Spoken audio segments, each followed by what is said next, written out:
Hello, I'm Luca De Giglio, and this is the Web3 in Travel podcast, where you can learn about crypto, blockchain, and how the new internet will change travel.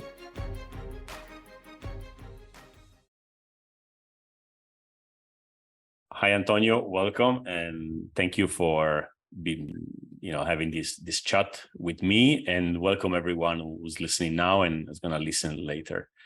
So today we are presenting the Web3 in Travel Summit, which is happening in Porto a day before your Vacation Rental World Summit, or our Vacation Rental World Summit. I feel part of it, to be honest. The summit starts. So first of all, I would like to maybe introduce yourself and the conference, your conference, for those who don't know about it. Okay. Well, first and foremost, thank you for inviting me to this chat. And basically, I was born in the industry as a property owner, managing different properties in Sardinia already 16 years ago. And to fast forward everything very much over the years, I started consulting others. I ended up doing some consultation for Verbo, which was at the time HomeAway.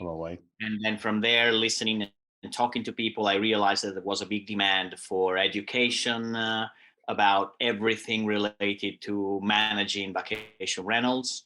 And so I came up with this crazy idea 9 years ago to set up a summit made by owners, hosts, and property managers for owners, hosts, and property managers. Of course, the idea expanded to become a pretty nice international conference that now gathers hundreds of the best minds in our industry coming from all corners of the world. Not only property managers and hosts, but also the representatives of all the industries. So from OTAs to softwares, managing platforms, property PMSs, everything you can think of. But hotels, even though we do have Marriott that is partnering with us, are present at the Vacation Rental World Summit. And so once a year, it's 2 days of intense networking, knowledge, education, deals sealed, new friendship. You know it because you've been there, I think, nearly every year, if I can recall. Since Florence, every year, so maybe 4 or 5 years now. Yeah, and you've been on stage twice, couple of times. Times, yes. I think twice. Once in Como and the second one in France. Quickly talk about the NFT. Yeah. This year is in Porto, and you're gonna have about 500 people, right? Yeah, okay. We're approaching 500. Yes, we're nearly there. When you were telling 9 years ago, so this is what, 2013? 13. Yeah. Vacation rentals were not mainstream, were they? Like they were going mainstream. Maybe. Not as today. The market was not as mature as it is today. There were not as many people being pro as they are today. So yeah, even though it's only 9 years, it would be like the dark ages in terms of. So there's a parallel with what we're doing with the Web3, because it's still not mainstream. It may go mainstream. I mean, I think it's gonna go mainstream, but you never know. So you took an industry which was basically, okay, vacation rental industry is hundreds of years old. We know the first booking was in France or whatever. But like the modern era vacation rental industry really took off in 2012, 13 or something when Airbnb made it big in a way, right? So you took an industry from being not a default, you go by default to a hotel. And today you don't go by default to a hotel anymore. Like I always say, 20 years ago, I'm going to Paris, and people would ask you, oh, which hotel are you going to stay in, right? And now nobody asks this question anymore. So hotels went from default to just an option. And so you lived through this change, like from being a small niche to being like mainstream. How was this journey? Actually, that's the question I didn't prepare, but I'm very interested to listen to your answer about that. It was very cool because it's like a baby that grows up year after year and brings together the people that join along the way and along the path. So in the beginning, it's something small. You treasure it. It's everything is very curated, as it is every year. And then you see people coming back and people calling other people to join. And that's how the family and the sense of community and the community grows. And that's how it becomes then mainstream, because word of mouth, let's say maybe the first years, the forerunners, where in the first years, like in your situation with Web3, you've got what we would call in Italian a manipolo, which I don't know how to say that. A bunch, right? A bunch of people that together with you are doing this thing, and we know that this is already there. So even though it may seem a little harder for the ordinary, the average person to understand, this is something that is already there, and it's going to become mainstream sooner than later, or sooner than we can imagine. So the big mistake we all do all the time, I'm the first person to think about it. That's something I learned by heart. I learned in my own life. Never say never, or never look onto something that you think, nah, this is not gonna work. Right. Because at least experience taught me that I was wrong 99% of the time. Right. For example, Airbnb. Me too. you know this. Exactly missed that one. Yeah. Even before myself, when I started, there was no Airbnb. Right. And when I read the first time an article on Airbnb, I said, like, people, renting a couch in someone else's house in the US with all the crime rates and all the safety precautions. Yeah, they won't go anywhere. This is never gonna work. And that was Airbnb. So I got it worse than you on Airbnb, because I remember in 2001, I started a little Airbnb on my own, right? Just to pay my travels. So I had this platform where people would book the apartments or even the rooms in Prague at the beginning and other places. But when Airbnb came, you said because of the couch, right? Because like people wouldn't trust to be in other people's houses. I took it from another angle. I knew that I thought it was okay for people to rent like this, because I was part of couch surfing already. It was this free website where you just ask people to stay for free and people will actually host you. And I hosted people, like I was hosted in Russia and I hosted people in Bali, etc. So I didn't have that mental block. But when Airbnb when I first saw Airbnb, I was in Novosibirsk in Siberia. I was developing. I was with a developing company. They were developing my booking platform, which is like Airbnb. And I was going to pass from my very basic, the things I coded myself to something professional. And then looking for design ideas, there was Home Away.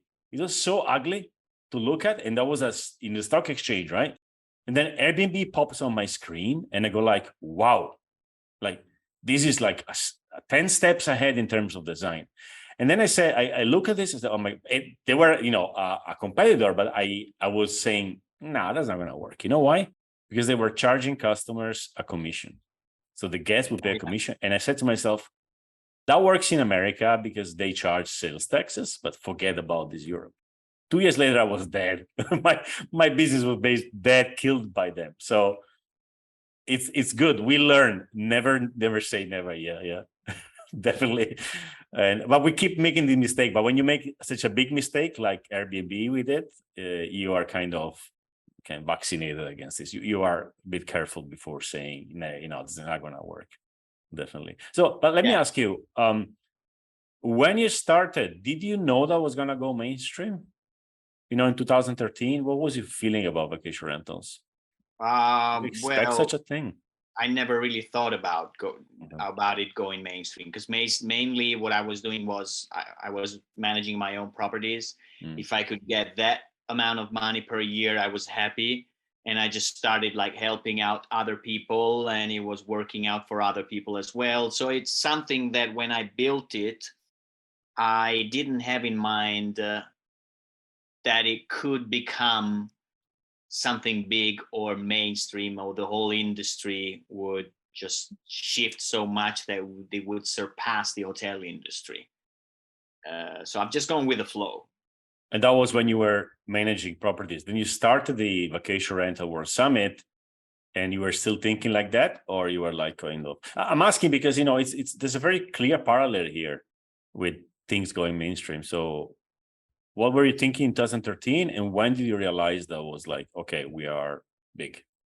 Well, the growth rate, we doubled every year. I mean, in the beginning, actually, to be honest, the first two editions were online, because you start from scratch, nobody knows you, you may even fail. So I was thinking the wisest thing to do was just to do it online. If I fail, nobody notices. I keep doing my own thing. If it goes well, it goes well. And it went pretty well, because we had 15,000 attendees for 3 days from 49 countries. So the answer was there to the question, is there demand for this? Now, 15,000 people glued to the screen 8 hours a day for 3 days. Wow. Really meant that there was probably some interest out there to do something. And that, so I didn't know you had those numbers at the beginning. Amazing. Yeah, wow. At the beginning it was, yeah. And then you do the jump from online to live in person with all that means. So in terms of costs, in terms of, it's something completely different. So we started small, but we doubled in attendance every year, basically, nearly doubled, or plus 50%. Then of course pandemic hit, so we went back to the roots online. And then last year, you were there. We were the first event to be in person again after 2 years of restrictions. We had a cap at 50% from the French government. So we were 250 people in that room, which had room for 500 people. And now this year, we're back in full gear with 500 again. Good. Let me ask you, I had this idea to have this conference this year because the whole crypto / Web3 space grew really a lot, especially last year. And NFTs made it a bit more understandable for a few people, because we came from tokens and money and, crypto, what is that? NFTs, okay, these pictures get a bit easier.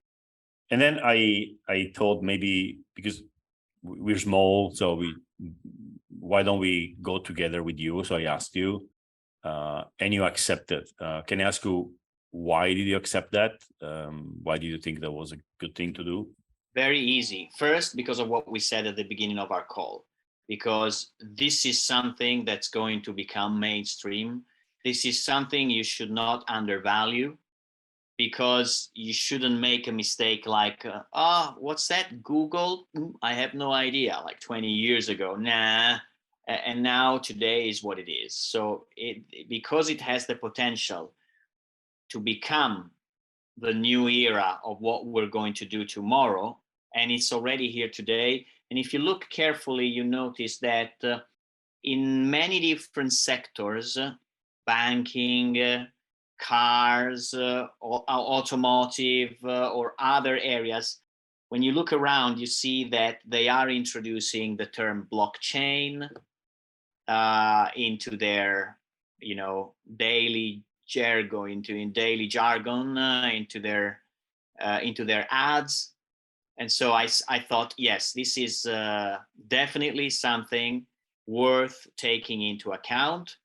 It may not be something that is understood by the majority, because as for everything that is going to become mainstream, in the beginning, only a few people either see it or bump into it by chance, or are geared towards that. And so they have a passion, or they grasp it immediately, or they are curious. So it's like a little group of forerunners in the beginning, and then we'll have a competitive advantage for a number of years if they are there at the right time, so before all the others. And that's why I think it's important this year to do something like that. So this is the number one reason why we did that. And a second reason is because it's time to spread the word a little bit more, the knowledge, the education, and get more people to join the stream, your stream. Yeah. So basically, you have seen signs around, basically, and these signs keep coming up, and your analysis is that this is here to stay. To play devil's advocate, there's other things which behaved in the same way but never made it mainstream. Like, now we talk about the metaverse a lot, and I don't really even know what metaverse is. I still think in the future it's gonna be something, but what made you, what made you say, okay, Web3 is gonna come, why other things are not gonna come? It's like, did you see any specific signs which makes it interesting for you? I know it's a hard question, but yeah, it's not an easy question, but the adoption of Web3 and the technology, the adoption, so numbers, data, giants there means that even if I don't understand it, I should be on the look for it. I should watch out, because especially because I don't understand it, especially because I don't know much about it. If I don't want to wake up one day and realize that the world has changed and someone has the keys, I'd rather start today to learn to understand. And then I have the tools to make better choices in the near future or at the right time. Simple as that. Yeah, this is exactly what we're going to try to do, actually, because many people, as I was telling you before we started the call, many people are asking, shall I come? This sounds really complicated and nerdy and technical. And the answer is yes and no. I mean, yes, you should come, and no, it is not too technical. I mean, the conference is not too technical. We will try to explain this, to assuming that people who come don't know really anything about it. Now, there's going to be people who know something, and they're going to find a lot of use cases and going to be able to interact with the speakers, etc. But our main goal is to take somebody who is in the vacation rental, well, actually the travel space, but vacation rental, especially because we're going to have a lot of people from your conference, and tell them, look, we assume you don't know anything. Let us explain you why these things matter for you too, or why these things are an opportunity, right? I don't think we are in the phase in which if you don't do that, you're going to be left behind. This is the phase. So there's still time for everybody not to be left behind. But this is the good time for the opportunity seekers. Somebody really wants to, get ahead. And especially young people who maybe are finding it a bit hard to get ahead in their own vacation rental business, because there's the hierarchy and the big bosses, etc. And if they learn about Web3, sooner or later somebody's gonna ask, hey, who knows about wallets here? Like, one thing we saw is, like, at a certain point they go like, we need somebody who can take care of a wallet. Who can do that? Yeah, I can do it. And boom, your position in the company grows a lot. Or if you're a startup, you can build it, etc. So yeah, I want to spread this message. We are going to keep it really, really simple. And it's not as unknown, because if you remember last year in ANSI, when you asked on stage, how many of you know what a wallet is, like a digital blockchain? It was actually, how many of you have a wallet? A wallet. Yeah. You asked how many of you have a wallet. Yeah. Which of course was not the wallet we know. It's like the digital wallet.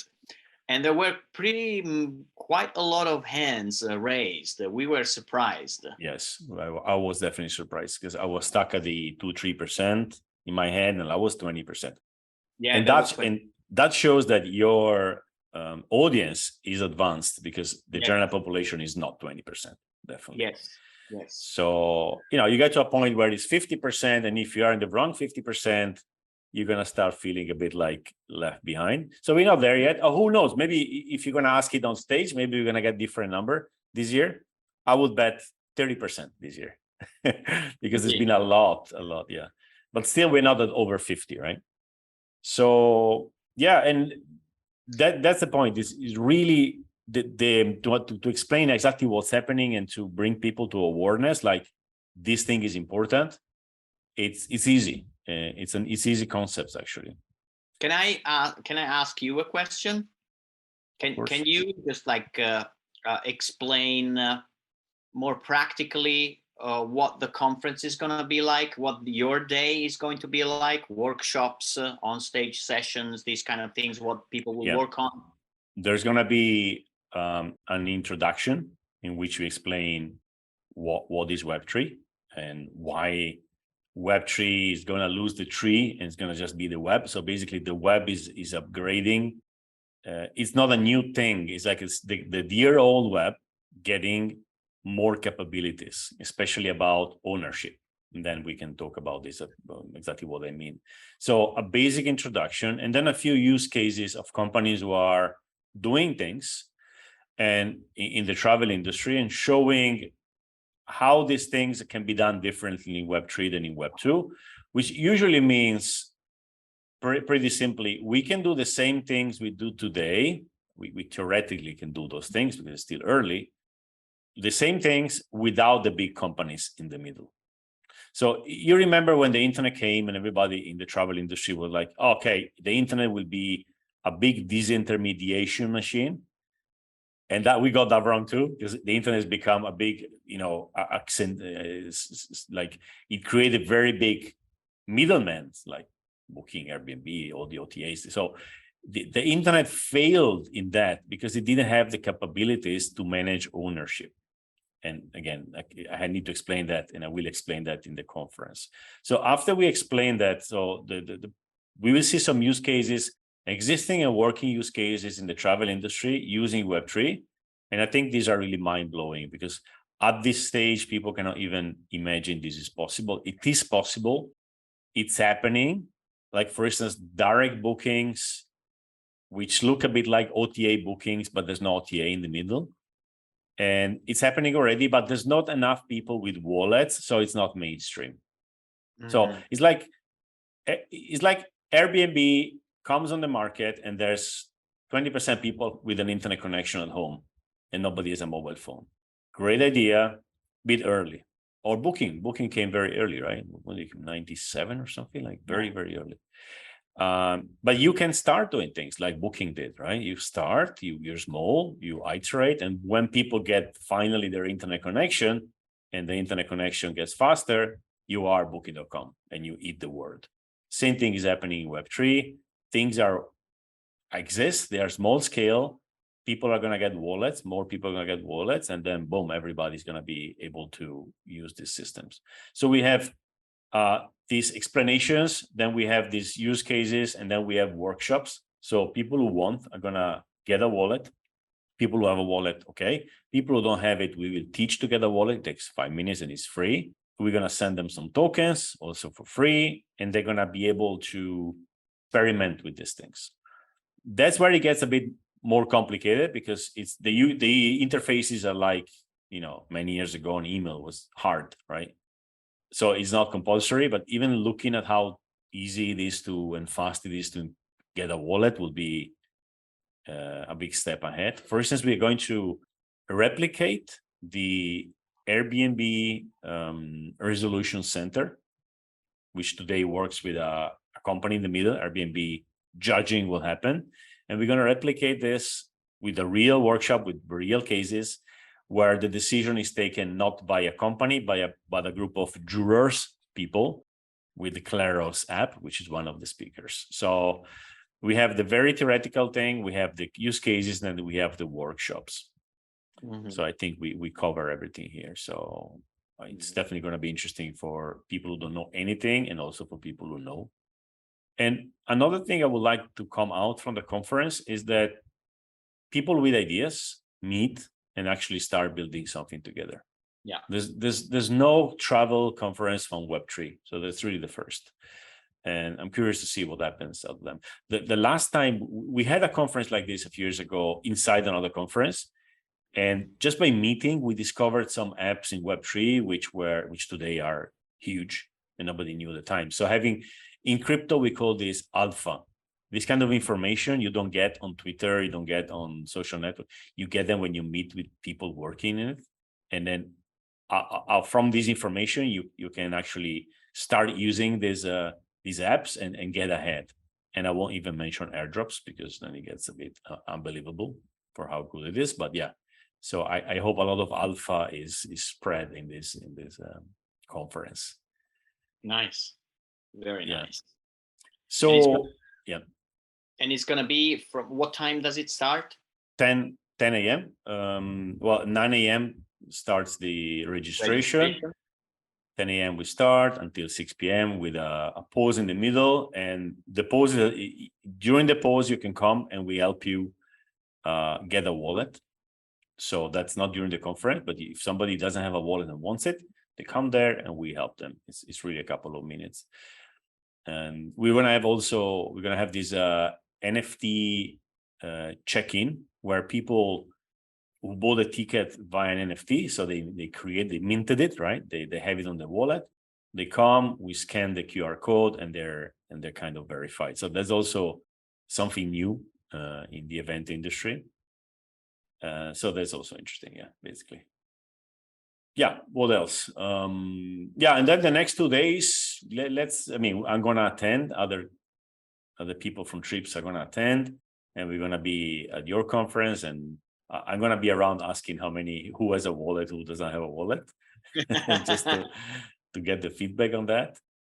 And yeah, so maybe since we have time, I can let me see, unless you have questions, I can maybe give a list of since you asked me the speakers, right? Yeah, absolutely. So let me see the thing here. Okay, so the first one to speak is going to be Maxim Ismailov from Winding Tree. Winding Tree was mentioned in 2018 at the Vacation Rental World Summit because at the time it was like one of the companies which made more noise, and they built a system where people can book hotels at conferences directly with the hotel through smart contracts. And basically what that allows is that people pay in crypto, the money is stuck in the smart contract, the hotel doesn't get the money, the guest goes to the hotel, scans the NFT, and the money is released automatically. And while the money is the smart contract, nobody can get it. It's completely out of the hands, even of Winding Tree. So that's a use case which was very successful in Amsterdam. They had many bookings, and was less successful in other conferences. But it's a great use case, which really made a bit of noise in crypto. Then we have Kleros. Again, I was mentioning this decentralized courts, which will replace Airbnb Resolution Center. And there's Clément Lesage, who is talking. He's a French guy. Then we're going to have D-Travel. D-Travel is a big effort in the specific vacation rental space. They recently pivoted from doing the kind of Airbnb on the blockchain to creating tools for direct bookings, because you have the OTAs and you have the direct booking movement. And one thing the direct booking movement doesn't really know is that their best friend is Web3.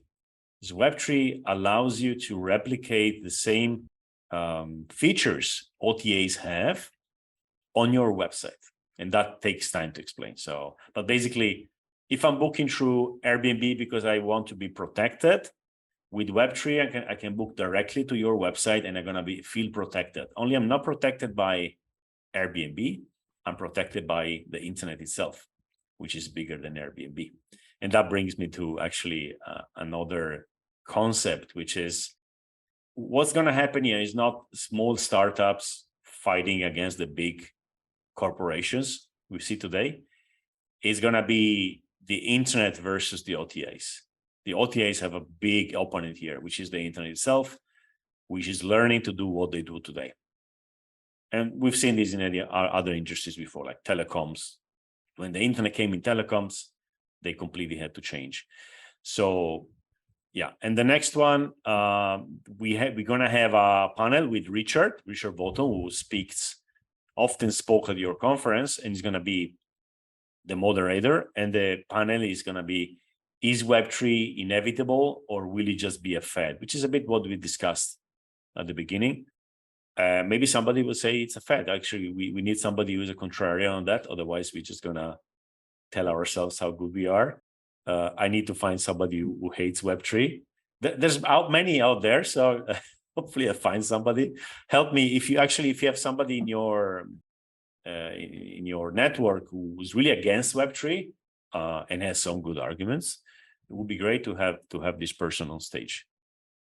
Then we have a startup from Italy, Tachyon.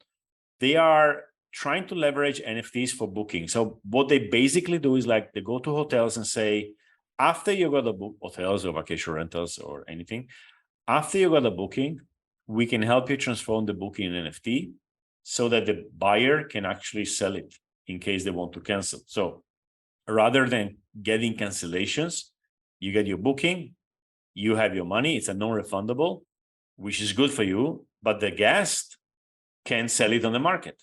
So instead of canceling, they sell it, which is a dream for an hospitality provider. Because if every booking is not refundable, things are really different. Now, of course, it's new things. This opens the door for people buying at a cheap price and selling expensive. So it's all experimental, right? And then Trips community is going to speak again, and we're going to explain NFTs as a Web3 marketing tool for the travel industry. Then we have a few workshops, one with Claros, as I mentioned before, how to list properties on the travel, how to book with Winding Tree. And then we have a last panel, and we let people vote on the subject. So what's going to happen is that people are going to fill in a form. Anybody can fill the form and say, I would like you to have a panel about this subject. And people with tokens, Trips tokens, will be able to vote on the best subject. So we're going to experiment on outsourced, crowdsourced panel subject. So hopefully we get a subject which is more interesting for more people. And then we left a last minute slot for something which can come up at the last minute. We bought a bit of flexibility there. You never know, something comes up. Maybe some people want to talk more about something. We don't have the panel, so we kept that one flexible. And that's it. And that's the conference. Good. So it looks like something interactive in the sense that in the beginning you learn, you understand, and then you practice. You see the examples, and then you practice something to get your hands on. Yeah, we want people to come there knowing nothing about Web3 and come out with understanding why it's important, and possibly even having a wallet and being ready to interact. Because another way to explain Web3 is, you remember the first web when there were no accounts? You will go on Alta Vista or some very old now search engine, you will look for stuff, you would read, right? There were no accounts. Even Google started without accounts. So that was the web one, read only. You go on the web and you read stuff. It was, a lot of stuff, but you would only read. Then we started having accounts where you would have your Google account and then your Facebook account, etc.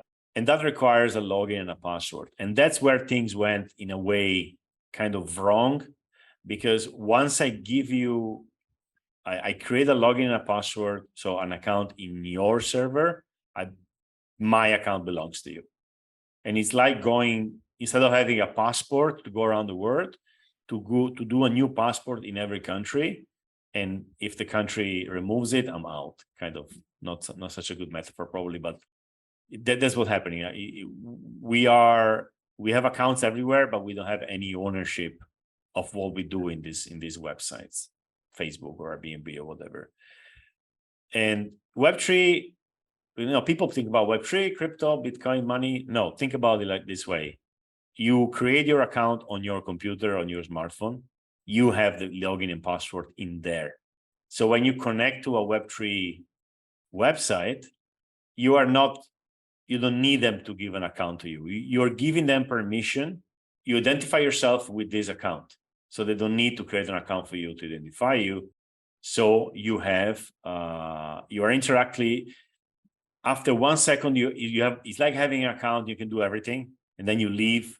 And even if they shut down, you don't lose anything. So a future Airbnb will be like, you connect to this future Airbnb with your own account, have your listings already in your account, you have your reviews and everything, and you don't need to rebuild them there. You just have to send you bookings, right? So Web3 is my own account, not on your website, is in my wallet, right? And that really changes everything in the long term. So yeah, we try to explain this, and then I really hope people come out of the conference like saying, all right, I get it first, and oh, I have a wallet, let me play a bit with stuff around. That will be already a success for us. Very good. Yeah. Very good. Awesome. Can't wait for it. It's less than 3 weeks now. Yeah. So we're working hard to prepare it. Okay, Antonio, I think it was great. Thank you very much for this. We're gonna publish the links of your conference too in the notes after this video is done. And I guess see you in Porto. We're gonna come a few days before. So exactly. So and thank you very much again for the opportunity. And thank you for inviting me over. All right. Bye. Bye. Bye.